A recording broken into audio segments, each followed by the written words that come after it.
Siguro may mga napapansin din kayo na 2 beses tumatakbo sa isang araw. Ako paminsan-minsan ginagawa ko rin yan. Double run. Usually, ginagawa ko lang yan kung naghahabol ako ng mileage. For the last 3 months, 230 kilometers na yung mileage ko. Kung medyo hindi ko pa or malayo pa ako, syempre kailangan kong maghabol. So, paminsan-minsan, nagdo-double run ako. Pangalawa, kung gusto kong mag-long run pero medyo tight yung oras ko, so ginagawa ko, hinahati ko sa dalawa.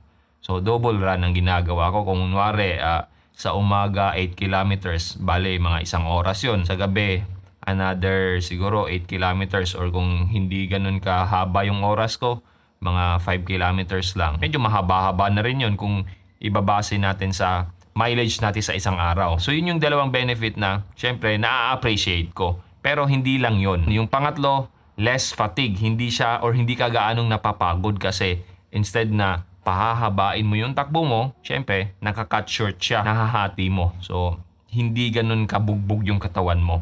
Mas quality yung nagagawa mo per takbo. Running form mo, na-maintain mo kasi kung hahabaan mo, for example lang, 2 oras, 3 oras, syempre makaka-apekto, mapapagod yung mga paa mo, mapapagod yung katawan mo. Yung running form mo, hindi na ganun kaganda. Saka na-mention ko na rin yung less bugbog yung katawan mo. Mas easier siya sa joints, sa muscles mo, syempre sa buong katawan mo. Hindi ka masyadong laspag at yung recovery mo, mas madali. Kaya nakakatakbo ka pa sa hapon kasi hindi mo masyadong hinahabaan yung takbo mo per session. So, nagagawa mo pa or nakaka-recover ka or kung hindi man fully recovered, at least siguro mga 70 to 90% recovered ka na. So, maganda pa rin yung nagagawa mong session sa pangalawang takbo mo. Saka meron pa siyang isang benefit na nakakatulong sa ating pagtakbo. Ito yung nabuboost niya yung aerobic natin or aerobic adaptation natin. Kasi more frequent yung stimulus na ginagawa mo. Given na easy to moderate lang yung ginagawa mong takbo. Kasi kung hard, tapos 2 beses mo ginagawa, syempre masyadong bugbog yung katawan mo.